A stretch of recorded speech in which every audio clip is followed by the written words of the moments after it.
Merci au groupe de louanges. Est-ce que je peux entendre quelqu'un crier le nom de Jésus?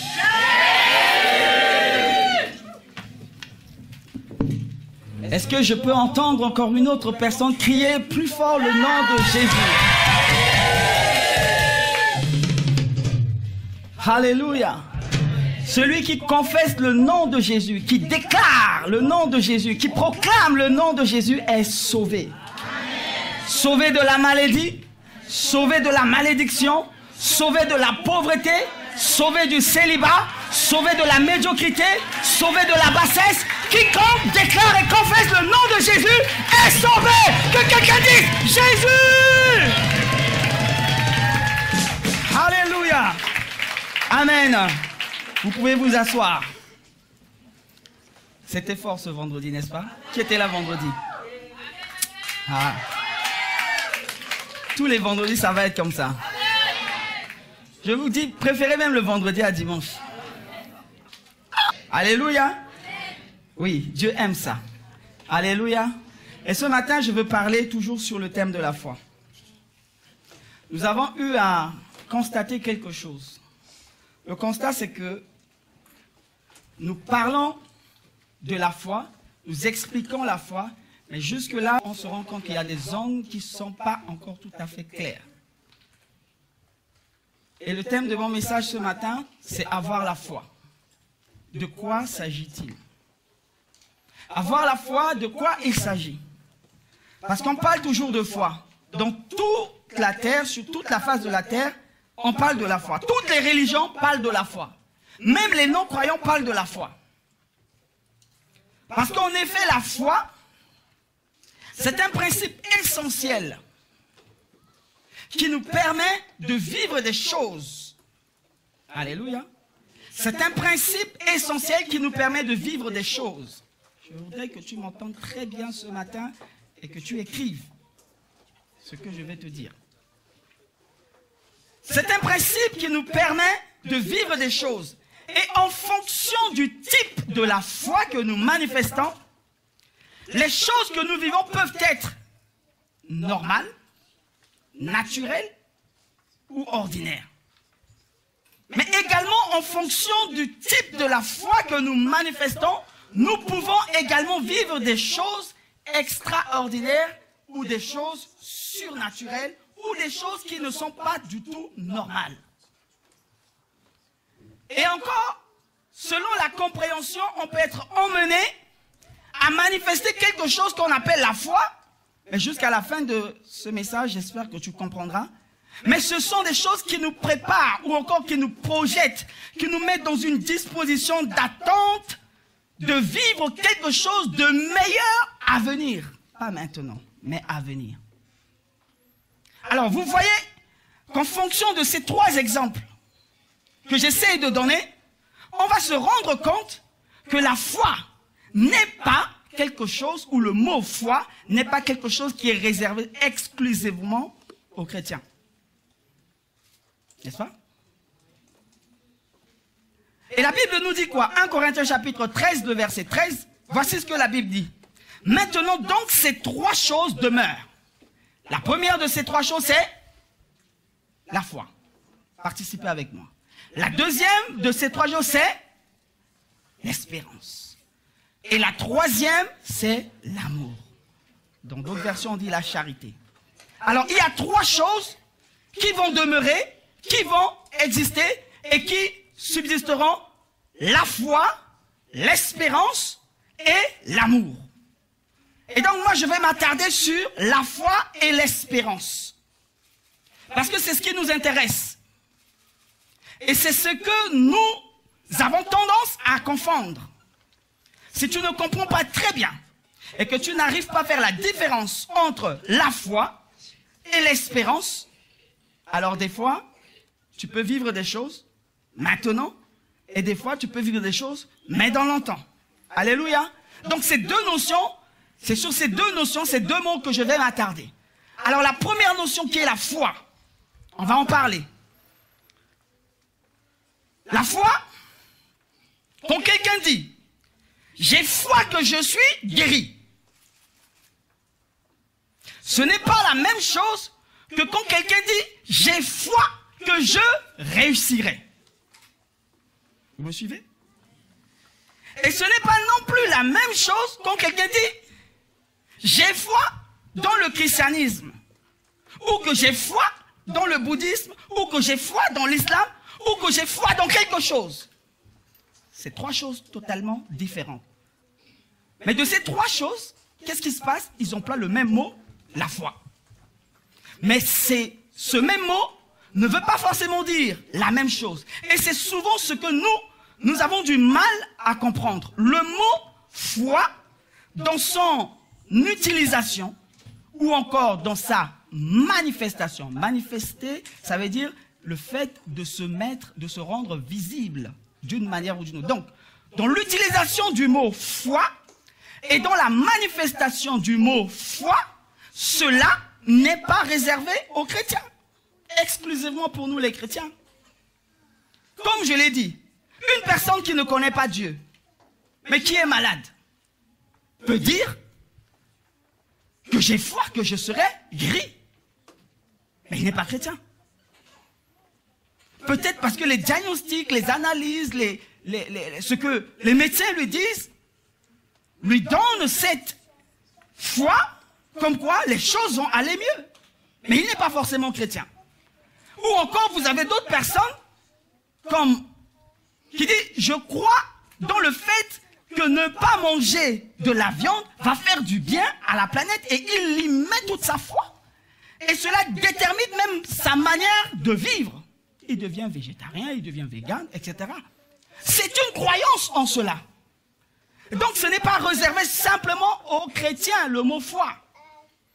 Et puisque nous avons été dans une vie avant de devenir enfant de Dieu, ce qui fait que lorsqu'on devient enfant de Dieu, on a tendance à mélanger le sens de chacun de ces mots.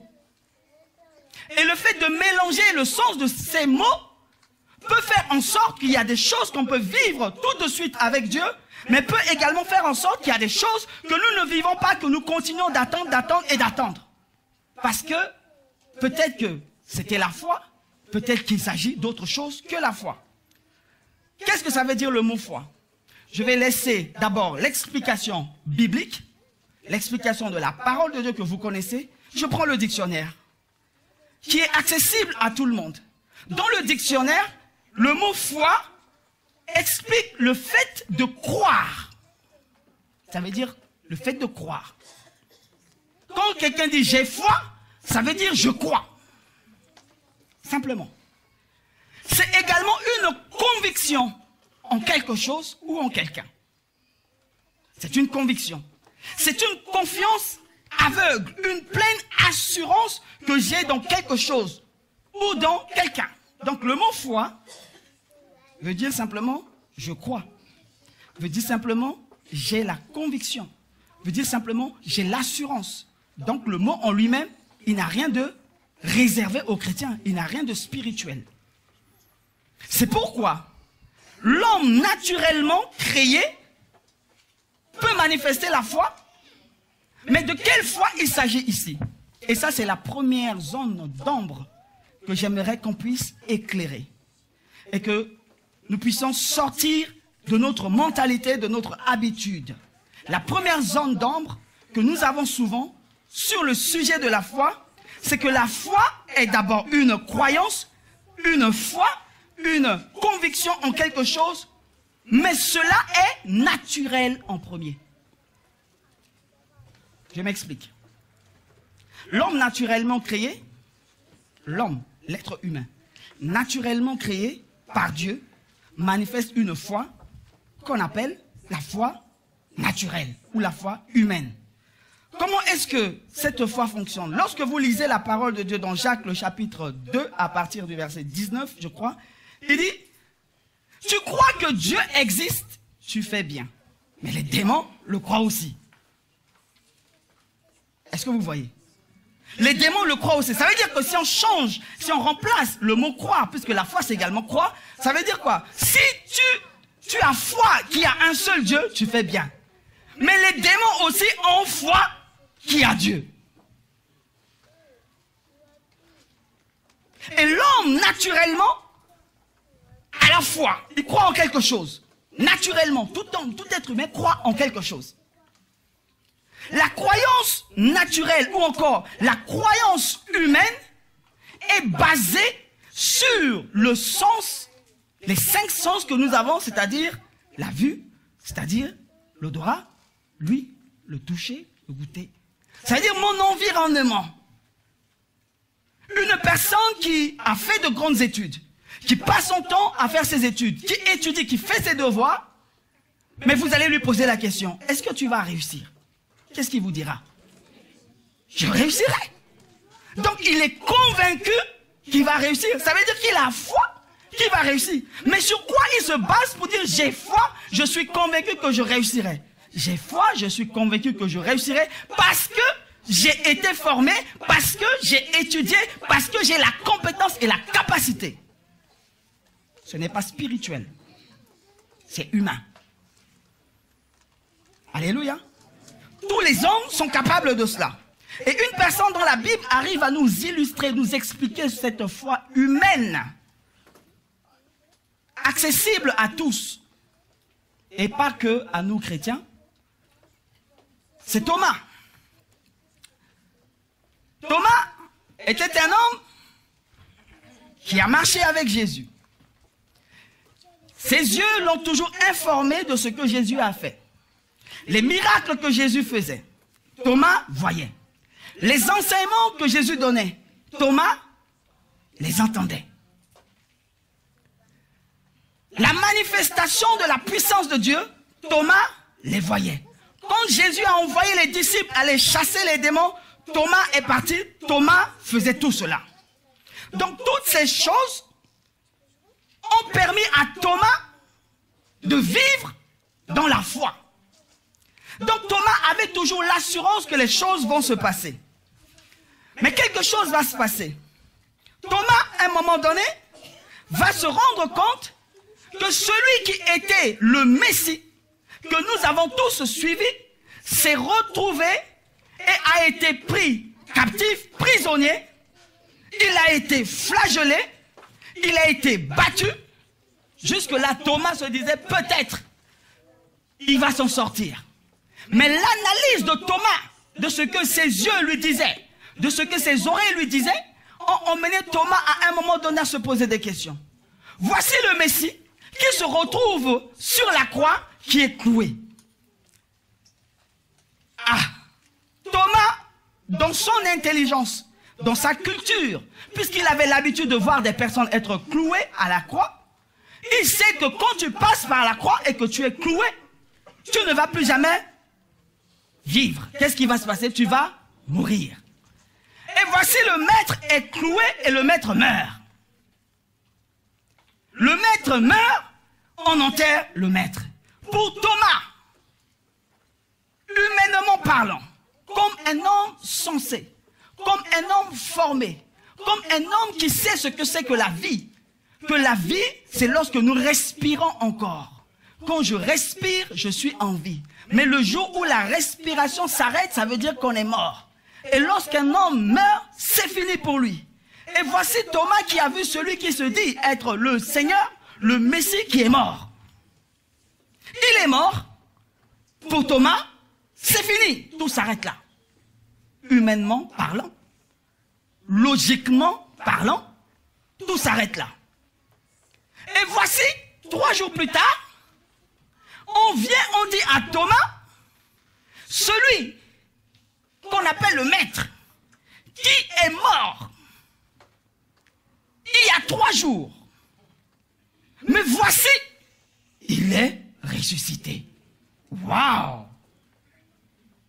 Thomas, dans sa logique humaine, dans sa compréhension humaine, d'après ses sens, d'après la formation qu'il a suivie dans sa vie, d'après ce qu'il a l'habitude de voir autour de lui, en tant qu'un être humain, Thomas dit, impossible qu'il ressuscite. C'est pas logique. Alléluia. C'est pas logique. Ça, c'est ce que tous les êtres humains ordinaires ont comme la foi humaine. Qu'est-ce qui va se passer? Ce qui va se passer, Jésus va se présenter à lui et Jésus va dire, Thomas, tu peux toucher. Et quand Thomas a touché, Thomas dit, oui Seigneur, c'est toi.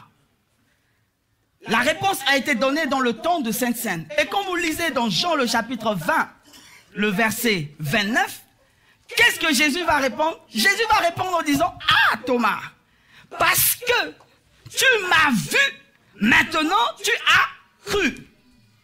Nous constatons quoi ici?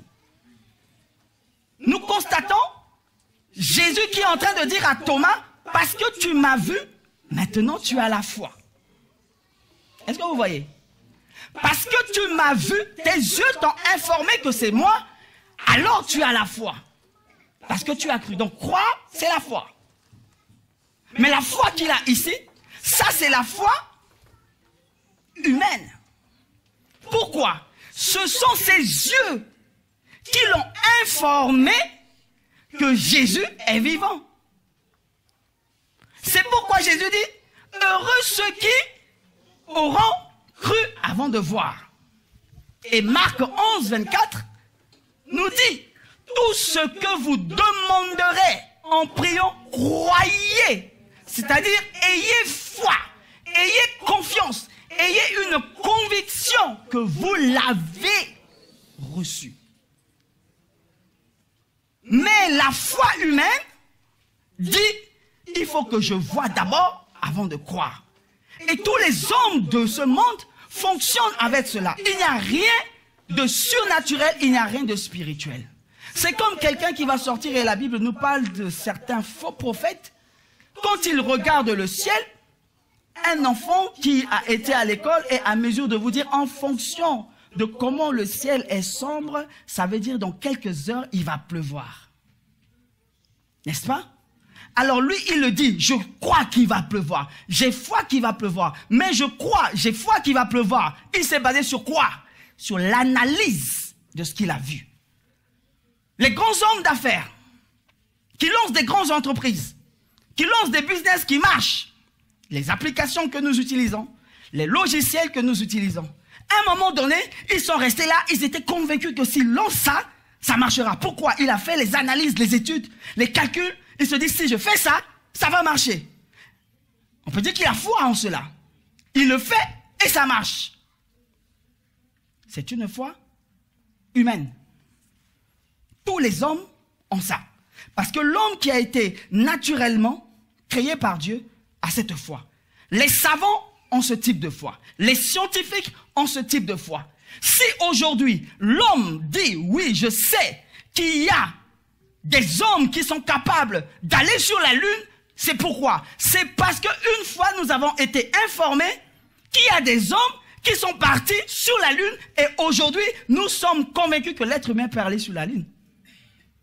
Est-ce que c'est quelque chose de spirituel? Rien du tout. C'est un exploit, mais ça n'a rien de spirituel. Les politiciens, c'est la même chose.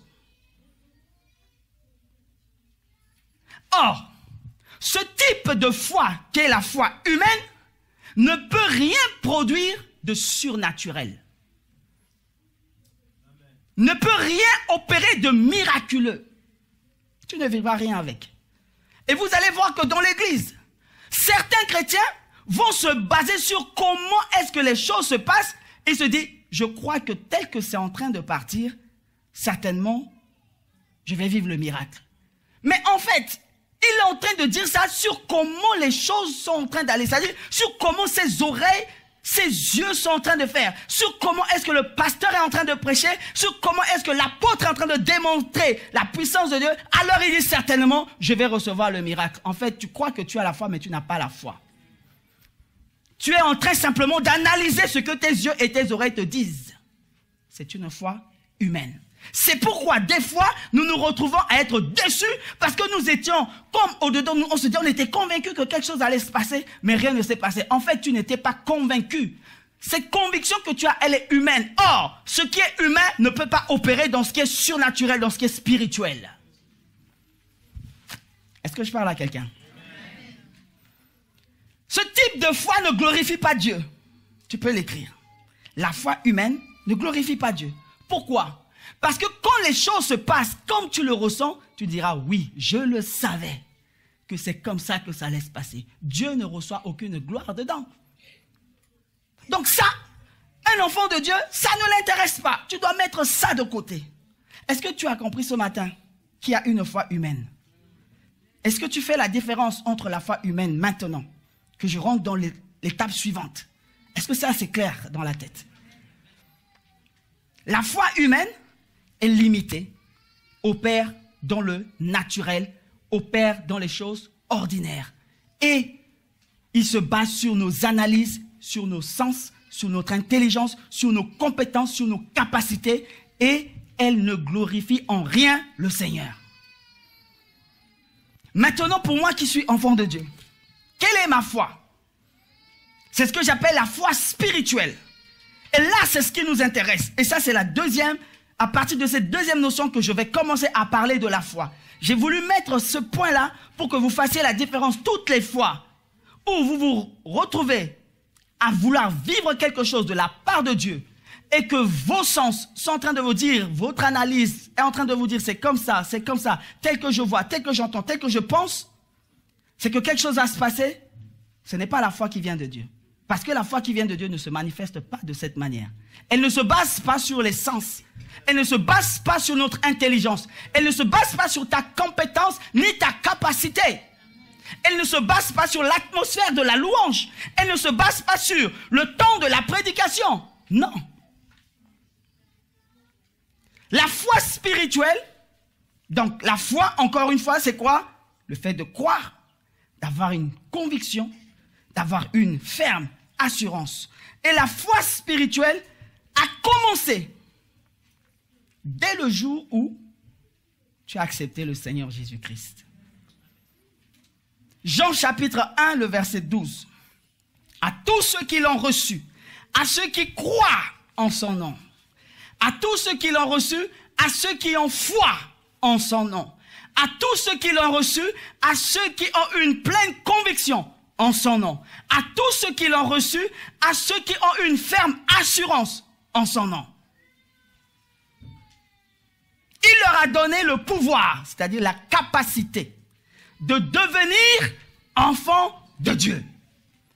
Alors, lorsque tu es devenu enfant de Dieu, est-ce que ce sont tes sens qui t'ont informé que tu es devenu enfant de Dieu? Est-ce que ce sont tes oreilles qui t'ont dit que tu es devenu enfant de Dieu? Est-ce que ce sont tes yeux qui t'ont dit que tu es devenu enfant de Dieu? Est-ce que c'est ta bouche qui t'a dit que tu es devenu enfant de Dieu? Non. Donc, ce n'est rien d'humain, ce n'est rien de naturel, mais c'est quelque chose de surnaturel, c'est la foi, qui est invisible, qui est spirituelle, mais c'est la foi en quoi? En la parole, qui a dit à tous ceux qui l'ont reçu, qui croient en son nom, il leur donne maintenant de devenir enfants de Dieu. Voici comment est-ce que la foi spirituelle ou la foi d'un enfant de Dieu commence. Et cette foi spirituelle, contrairement à la foi humaine, elle n'est pas logique.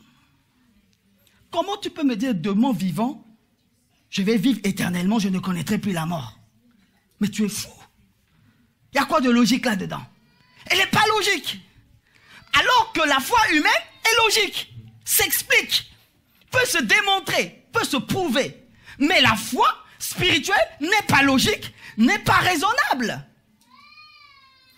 Mais c'est simplement le fait de croire. Je crois en quoi? En la parole de Dieu qui m'a dit. Je ne l'explique pas parce que c'est quelque chose qu'il faut expérimenter. C'est pourquoi Romains 10, 17 nous dit, qu'est-ce que Romains 10, 17 dit? Que dit Romains 10, 17? L'apôtre a tellement répété ce verset. Romains 10, 17. La foi vient de ce qu'on entend et ce qu'on entend vient de là. Donc, la parole me dit que je vais devenir enfant de Dieu. Si je crois en Jésus, alors je base ma foi sur cette parole. Donc, la foi spirituelle n'a rien à voir avec la foi humaine qui se base sur les sens. La foi spirituelle se base sur la parole. Et c'est de là qu'elle vient. Donc, la parole me dit que tu reçois la guérison par les meurtrissures de Jésus. Je dis amen à cela et je crois terminé. Comment tu l'expliques? Non, je ne sais pas l'expliquer. Comment tu le prouves? Je ne sais pas prouver cela. Tout ce que je sais, la parole a dit. Amen. Terminé. C'est son seul sens. C'est pas les yeux, c'est pas la vue, c'est pas les oreilles, c'est simplement la parole. Amen. Alléluia. Et Abraham est celui qui nous a bien expliqué cette foi d'enfant de Dieu, cette foi spirituelle. Abraham, Dieu lui dit, Abraham, quitte ta famille, quitte ton père, quitte ta mère, quitte tout. Dieu est en train de dire à quelqu'un, regarde, le travail que tu es en train de faire là. Imaginez, transposons un peu en notre temps. Tu es un cadre, tu gagnes bien ta vie, et voici Dieu qui débarque et qui te dit, Marthe, Marie, Marguerite, Pierre, Jacques, Jean, le travail que tu fais là, laisse ça. Quitte ça. Donc quitte ta richesse, quitte ton job, avec des milliers d'euros que tu gagnes, abandonne tout ça, et va, quelque part, dans un lieu que je te montrerai. Et je ne sais pas si vous comprenez. Encore s'il me dit clairement, je quitte ici pour faire quoi? Mais il n'a pas dit, il dit, je te montrerai. Ça veut dire que c'est comme si Dieu lui-même ne sait pas ce qu'il va te dire. Donc tu es en train de me dire que le poste que j'occupe là, que je laisse tomber. Donc que je me mets, moi-même je choisis de me mettre au chômage. Tu ne peux même pas être au chômage puisque c'est toi-même qui as démissionné. Donc je n'ai rien. Et tu me dis, malgré tout cela, je laisse ma maison que j'ai achetée, mes villas que j'ai, et je vais quelque part. Pas de travail, pas de salaire, pas de maison, et je ne sais même pas encore où je vais, donc tu me dis que tu me montreras. Et Abraham est parti. Et Dieu lui dit, quand tu seras là-bas, je te donnerai un fils. Je ferai de toi le père de plusieurs autres. Et la Bible nous dit que Abraham a écouté la parole et a cru en cela. Donc Abraham a mis sa foi dans la parole et Abraham est parti. Et quand Abraham est parti, vous lisez le verset, on va nous dire qu'à un moment donné, quand Abraham est arrivé, la promesse de Dieu lui a été faite, il avait 75 ans. La promesse de l'enfant. Mais de 75 ans, c'est jusqu'à 100 ans. Ça veut dire qu'il a attendu 25 ans pour vivre la promesse de Dieu dans sa vie. Et la Bible va nous dire dans Romains le chapitre 4, le verset 19, que Abraham, vieux de 100 ans, la Bible nous dit quoi? Il nous dit que Abraham ne considéra point que son corps était déjà usé. Ça veut dire que si Abraham restait dans la foi humaine, Abraham allait voir que non, là je suis vieux. Je suis sûr que même tous les spermatozoïdes sont déjà morts. Regarde Sarah. Ah, Sarah n'a pas 20 ans. Hein? Sarah a déjà dépassé l'âge de ménopause. Donc, la foi humaine allait dire à Abraham que ce n'est pas possible. Puisque toutes les conditions sont réunies pour que le miracle ne s'accomplisse pas. Mais la Bible nous dit quoi? Abraham ne considéra point son corps comme étant usé. Ça veut dire que lui, il ne regarde même pas à l'information que son corps est en train de lui donner, mais il est resté sur l'information que la parole lui a dit, je ferai de toi le père de plusieurs autres. Est-ce que vous voyez? Donc la foi humaine se base sur les sens, mais la foi spirituelle d'un enfant de Dieu est basée sur la parole, et lui, il ne considère pas que son corps était usé, puisqu'il avait près de 100 ans, et que Sarah n'était plus en état d'avoir des enfants. Il ne douta point par incrédulité au sujet de la promesse de Dieu. Au sujet de la... Non, je vais t'entendre dire. Au sujet de la... promesse. Et tu vois, on te donne les promesses à apprendre par cœur, tu t'amuses avec. Quelle promesse sur laquelle tu te baseras, toi? Parce que c'est au sujet de la promesse que Abraham a mis sa foi.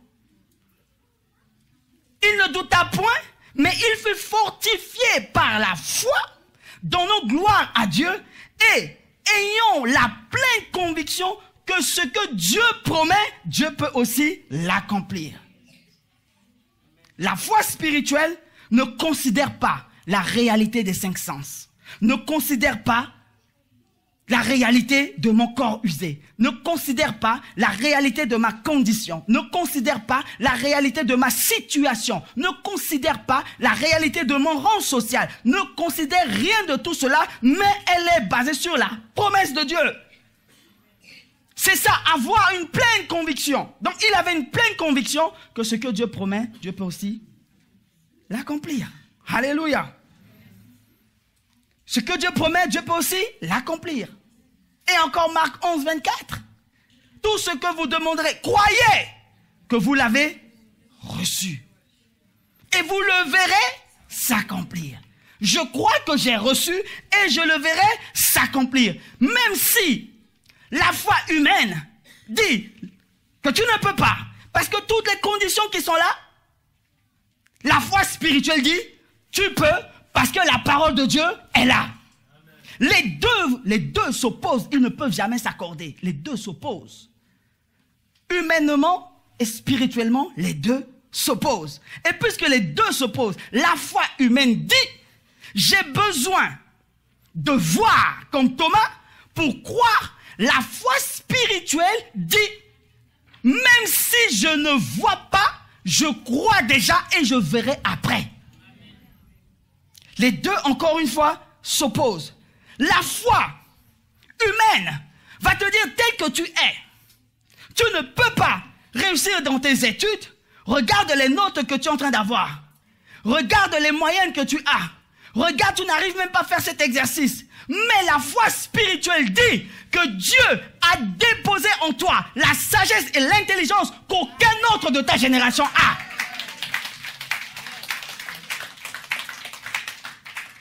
La foi humaine dit, là où tu es, on t'appelle célibataire. Parce que tu as besoin qu'un homme puisse venir. Donc, tant qu'il n'y a pas un homme qui vient te demander ta main, tu ne peux pas penser que tu seras marié. Ça, c'est la foi humaine qui est en train de le dire. Mais la foi spirituelle dit que Dieu garde en réserve et prépare un homme adapté, taillé sur mesure pour toi. Et cet homme viendra au temps convenable. C'est pas la même chose. La foi humaine dit, tel que les médecins sont en train de donner les diagnostics, la maladie que tu portes dans ton corps, tu n'en seras jamais guéri parce que personne n'a jamais été guéri de cela, parce que la science n'a jamais trouvé de médicaments ni de traitement adapté à cela. Ça, c'est la foi humaine qui le dit. Mais la foi spirituelle dit, par les meurtrissures de Jésus, je suis guéri de cette maladie. Je saisis maintenant. Amen. C'est ça. Les deux ne marchent pas ensemble. Au niveau de ton travail, tu es en train de te battre, tu travailles. Parce qu'on le sait, comme en France, toutes les entreprises, pour la plupart, pour qu'on puisse te faire une promotion, le chef a besoin de voir tes résultats. C'est bien de bosser. Mais tu ne dois pas te dire que c'est le chef qui va décider que tu peux avoir une promotion. La foi humaine te dira, tu as besoin de faire, de prouver pour recevoir une promotion. Mais la foi spirituelle dit, l'élévation ne vient ni d'Orient, ni de l'Occident, mais de Dieu. Mais de Dieu. Ce n'est pas toi le patron qui va décider. J'ai un patron qui est au-dessus de toi. C'est lui qui va décider. Je me base sur lui. Je fais mon travail, mais lui, il a dit qu'il va m'élever. Que tu reconnaisses ou pas. C'est pourquoi dans certains de vos entreprises, vous pouvez avoir des patrons qui sont là, qui sont durs avec vous. Vous pouvez avoir des chefs qui sont là, qui sont durs avec vous. 1 an, 2 ans, 3 ans. Mais un moment arrive. Un autre qui dit, ça fait combien d'années tu as pas eu de promotion? Ça fait 3 ans. Hein? 3 ans. Mais non, c'est pas possible. Alors je vais augmenter ton salaire multiplié par 5. Mais si ta foi reste conditionnée par ce que tu fais, tu es dans la foi humaine, tu ne vivras rien de surnaturel. Seule la foi spirituelle, celle qui est basée sur la parole, celle qui vient de la parole de Dieu, celle qui ne dépend d'aucune situation ni circonstance dans laquelle nous vivons, mais celle qui dépend de Dieu, celle-là produit toujours et toujours et toujours des résultats miraculeux. Des choses que personne ne peut penser, des choses que personne ne peut expliquer. Parce que ce n'est pas logique, parce que ce n'est pas raisonnable. Parce que la Bible dit, la sagesse de Dieu est une folie pour les gens de ce monde. Alléluia. Je parle à quelqu'un? Je suis encore sur la foi. Je ne suis pas encore arrivé à l'espérance. Alléluia. Pour résumer cette première notion de la foi, nous avons vu qu'il y a deux types. Il y a la foi humaine, qui est la foi naturelle, qui est la foi ordinaire, qui est accessible à tous les hommes. Et il y a la foi spirituelle, qui est la foi surnaturelle, qui est la foi d'enfant de Dieu. Et que la foi humaine est une foi logique, raisonnable, explicative, et elle est basée sur nos sens, sur notre intelligence, sur notre compétence, sur notre capacité, sur notre environnement. Mais la foi spirituelle, quant à elle, n'est pas logique, elle est illogique, elle n'est pas raisonnable, elle ne peut s'expliquer, et elle est basée uniquement sur la parole de Dieu. Or, la foi humaine ne peut produire que des résultats humains, des résultats naturels, des résultats ordinaires. Donc ça veut dire quoi? Tu étudies, tu réussis dans tes études. Il n'y a rien de surnaturel là-dedans. Mais la foi spirituelle, quant à elle, elle produit des résultats spirituels, des résultats surnaturels. Le premier des premiers, c'est quand tu as accepté Jésus, tu es sauvé, tu es devenu enfant de Dieu.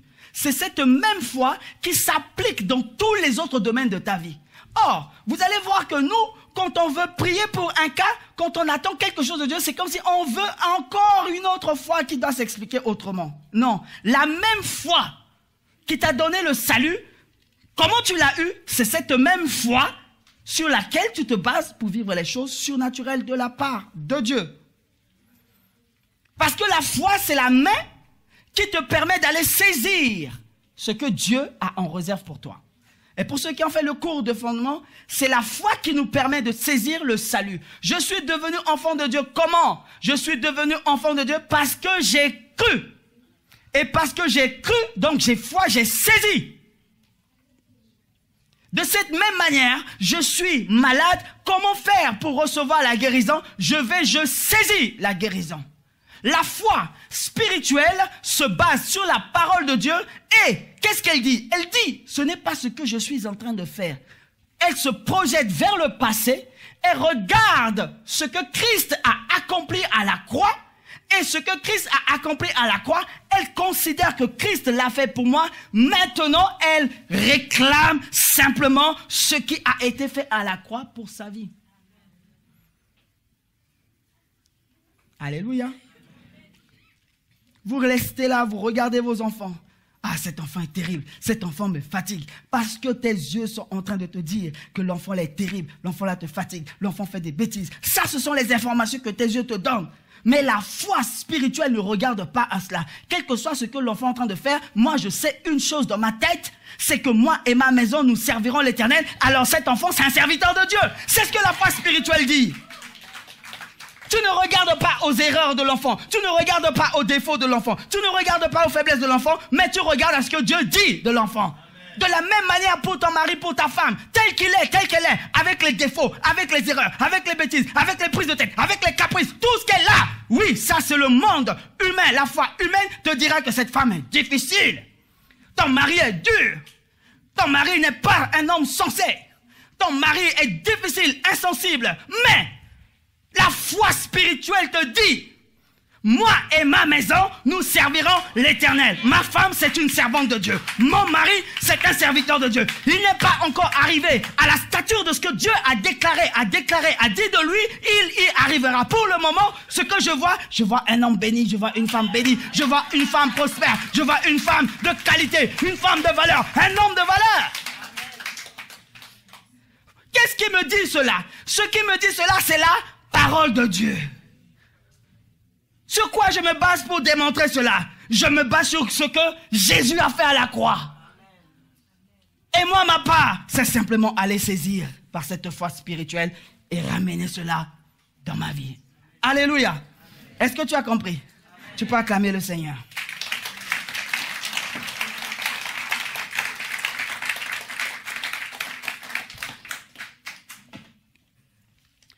Toujours 1 Corinthiens 13, 13. Nous avons parlé de la foi. Je vais rapidement parler de l'espérance et nous allons conclure. Donc, vous avez compris, pour nous, enfants de Dieu, c'est la foi spirituelle. Vous avez vu la différence entre la foi humaine et la foi spirituelle. La foi humaine, elle est humaine, ce n'est pas de Dieu. La foi spirituelle, c'est ce dont nous avons besoin, c'est avec cela que nous vivons. C'est sur cela que nous nous basons. Maintenant, la deuxième notion importante qui est la notion de l'espérance. L'espérance. Parce que si nous ne comprenons pas l'espérance, nous allons avoir du mal à vivre un certain nombre de choses. Les deux ont l'air proches, mais ce n'est pas pareil.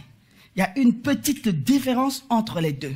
Donc, l'espérance est bien, la foi aussi est bien. Mais c'est comment nous l'appliquons. En fonction de comment tu l'appliques, tu peux vivre des résultats maintenant, tout comme tu peux vivre des résultats, mais plus tard. Qu'est-ce que c'est que l'espérance?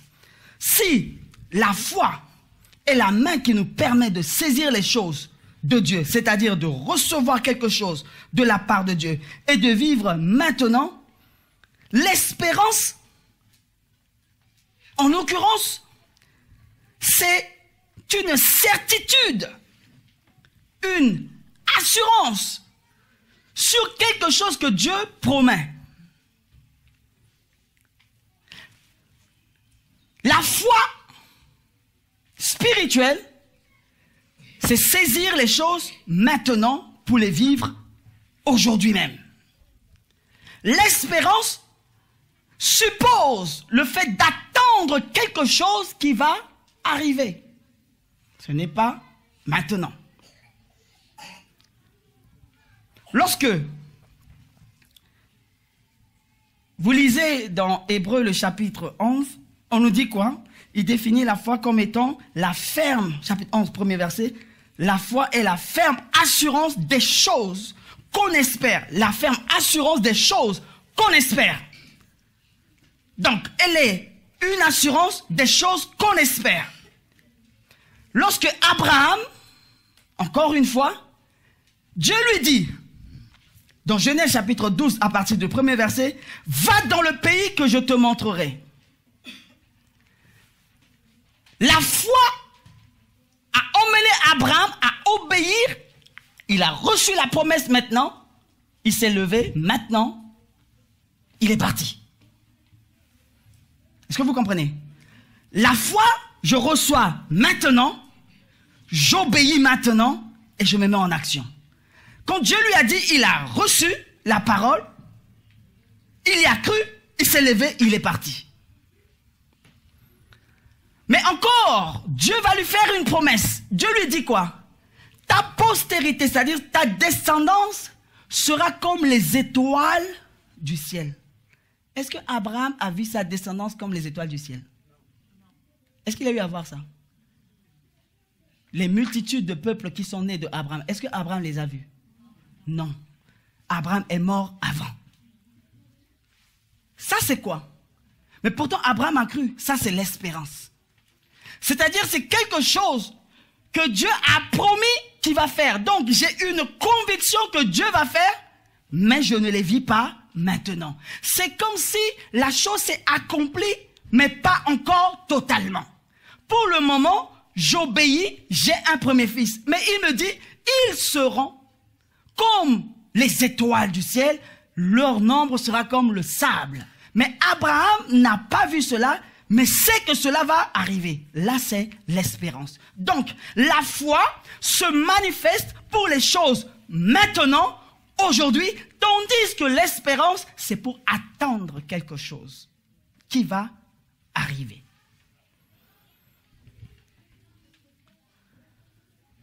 Quand quelqu'un dit, face à un cas de maladie, je suis malade, et voici, on prie pour moi. La foi, si c'est quelqu'un qui manifeste la foi, il va dire, je suis guéri.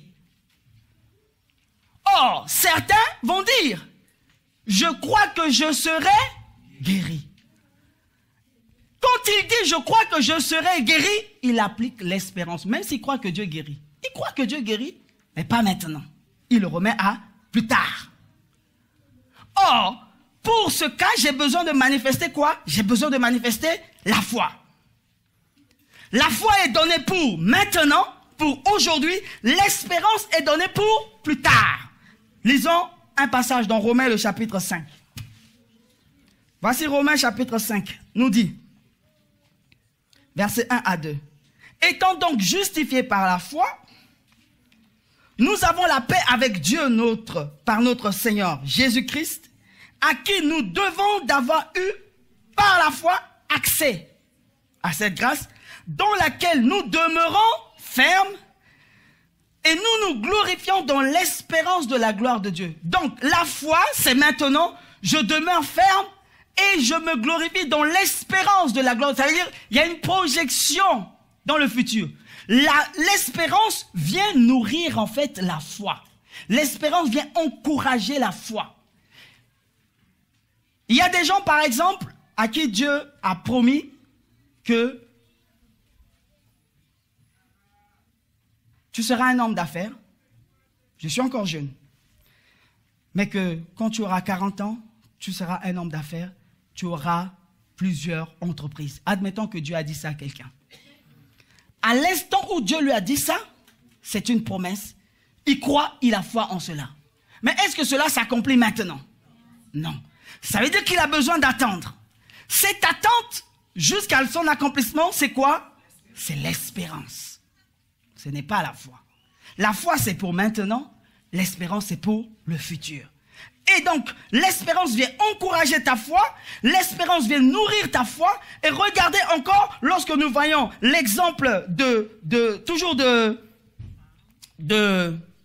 Lazare. Quand Lazare est mort.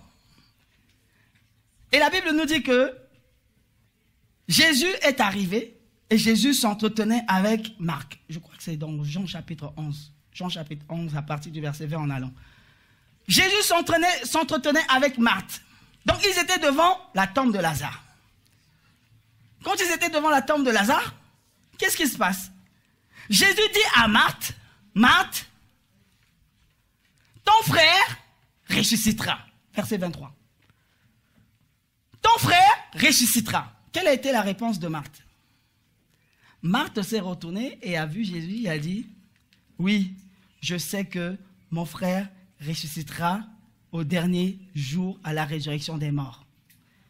Qu'est-ce que Marthe a appliqué ici? L'espérance. Jésus lui dit, ton frère ressuscitera. Marthe dit, oui. Elle croit en cela. Ça veut dire qu'elle a foi en cela. Donc vous voyez, ça ressemble à la foi, mais ce n'est pas la foi. Elle dit, oui, mon frère ressuscitera, je le sais, mais au dernier jour, à la résurrection des morts. Je lui dis, Marthe, tu es en train d'appliquer l'espérance. Si tu appliques l'espérance, tu ne vivras pas le miracle maintenant. Jésus va maintenant l'aider pour dire, non, ne reste pas dans l'espérance, c'est bien, mais démontre la foi maintenant. Et Jésus va lui dire, moi qui te parle, je suis la résurrection et la vie. Là, Jésus lui dit, je suis la résurrection et la vie. Ça veut dire que c'est maintenant. Toi, tu remets à l'espérance, mais moi, je te dis, applique la foi maintenant. La résurrection et la vie est là. Pourquoi tu veux remettre à plus tard? Et là, elle a compris. Et il y a eu l'application de la foi maintenant. Aujourd'hui, son frère est ressuscité. Mais si elle restait dans l'espérance, Lazare ne serait pas ressuscité. Et elle allait continuer d'attendre. Et peut-être que Lazare, finalement, va devenir que des squelettes. Alléluia. Et beaucoup d'entre nous, nous faisons souvent cet amalgame, nous avons cette confusion où quand il faut appliquer la foi, on applique l'espérance. Ou quand il faut appliquer l'espérance, on applique la foi. Non. Est-ce que la nuance, elle est claire pour quelqu'un ce matin? L'espérance relie le présent à l'avenir. Ça veut dire que la chose est déjà faite, mais elle n'est pas totalement accomplie. Mais la foi, c'est maintenant. L'espérance est pour les choses sur lesquelles nous n'avons aucune influence. Nous n'avons aucune responsabilité. Par exemple, si Jésus doit revenir, la Bible nous dit que Jésus revient. Tout le monde est d'accord? Qui ne croit pas que Jésus va revenir? Ah, tout le monde croit que Jésus revient. Donc, la Bible nous dit que Jésus revient. Qui croit à cela? Maintenant, qui sait quand est-ce que Jésus va revenir? Est-ce que quelqu'un a le pouvoir de manifester la foi pour que Jésus revienne maintenant? Personne ne peut le faire. Mais qu'est-ce que nous faisons en attendant le retour de Jésus? L'espérance. Nous croyons que Jésus va revenir. Ça veut dire que nous sommes en train de pratiquer. Nous en plein le monde croire, mais nous sommes en train d'espérer et d'attendre le retour de Jésus. Parce que nous n'avons aucune responsabilité, nous n'avons aucune influence, nous ne pouvons rien changer là-dedans. Alléluia. Donc, lorsque vous vous retrouvez face à des situations qui demandent de votre responsabilité, n'appliquez pas l'espérance. Si tu dis, un jour, je serai riche, tu attendras un jour. Et tu attendras longtemps. C'est maintenant. Un jour, je réussirai, tu attendras. Chaque jour, ça sera un jour. Demain, ça sera un jour. Après-demain, ça sera toujours un jour. Après-demain, ça sera toujours un jour. Jusqu'au jour où tu vas avoir la foi que c'est aujourd'hui là ma réussite. C'est aujourd'hui ma promotion. C'est aujourd'hui ma guérison. C'est aujourd'hui ma sanctification. C'est aujourd'hui ma restauration. C'est aujourd'hui ma promotion. C'est aujourd'hui mon élévation. C'est aujourd'hui ma guérison. C'est aujourd'hui ma santé. C'est aujourd'hui mon mariage. C'est aujourd'hui mes enfants. C'est aujourd'hui. Maintenant. Amen. Tu veux recevoir quelque chose de Dieu maintenant? C'est la foi. Tu espères recevoir quelque chose de Dieu demain, après-demain, c'est l'espérance. Alléluia. Peu importe ce que je vis, le groupe de louange va venir. Peu importe ce que je vis, je sais que celui qui est ressuscité vit en moi. Il vit en moi. Peu importe ce que je vis. Peu importe ma situation, je suis guéri. Si tu crois cela, à chaque fois, tu vivras des choses excellentes de la part de Dieu. Tu sais, lorsque tu viens dans la présence de Dieu, tu viens avec l'espérance. En fait, c'est ça. Quand je viens à l'église, je viens avec espérance. Lorsque tu viens dans la présence de Dieu, tu viens avec espérance. Ça veut dire que tu dois t'attendre que Dieu va faire quelque chose aujourd'hui.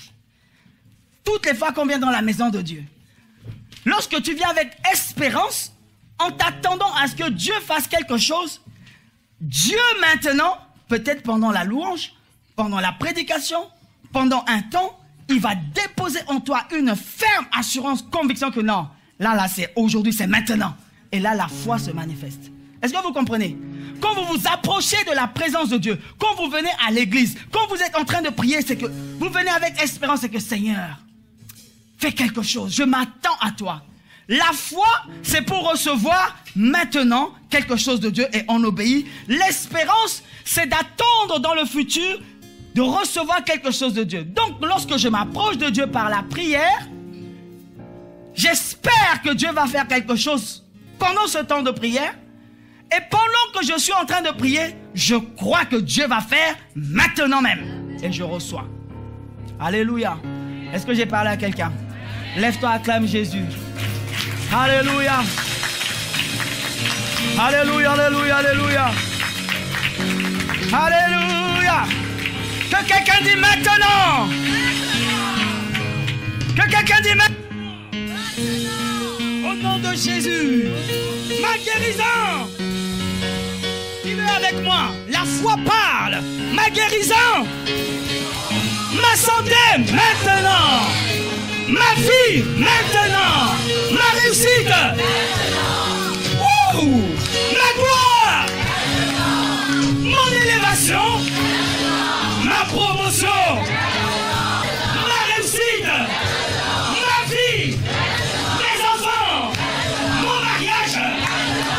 Ma paix. Ma joie. Au nom de Jésus. Au nom de Jésus. Au nom de Jésus. Peu importe ce que je vis, le ressuscité vit en moi. Son nom c'est Jésus. Il n'en a pas pensé.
Je suis un conquérant.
Je suis un vainqueur.